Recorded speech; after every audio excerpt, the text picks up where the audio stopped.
শুরুটা দেখে মনে হয়েছিল সর্বনাশ হতে চলেছে কলকাতা নাইট রাইডার্সের। পাঞ্জাবের দুই তরুণ প্রভসিমরন সিং আর প্রিয়াংশ আরিয়া মিলে যেন ঝড় তুলেছিলেন। মাত্র ৭২ বলেই ১২০ রান, ২৭ বলে আরিয়ার 50, ৩৮ বলে প্রভসিমরনের হাফ সেঞ্চুরি। প্রভসিমরন যদিও ধীরে শুরু করেছিলেন, কিন্তু আরিয়া আউট হওয়ার পর যেন পুরো রূপ পাল্টে ফেললেন। একাই চালাতে লাগলেন তাণ্ডব। ১৫তম ওভারে পাঞ্জাব পৌঁছে গেল ১৬০ রানে। তখন মনে হচ্ছিল ২২০, এমনকি ২৩০ও টপকাবে পাঞ্জাব। কিন্তু এখানেই গল্পে এলো মোড়।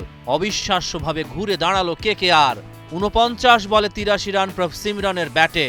ব্যর্থ হলেন ম্যাক্সওয়েল, চুপসে গেলেন ইয়ানসেন। শেষ ৫ ওভারে পাঞ্জাব তুলল মাত্র ৪০ রান। অথচ ডাগ আউটে তখনও বসেছিলেন শশাঙ্ক সিং, নেহাল ওয়াধেরা আর আজমতুল্লাহ ওমরজাইয়ের মতো ব্যাটাররা। সব মিলিয়ে পাঞ্জাব দাঁড় করালো ২০১ রানের সংগ্রহ।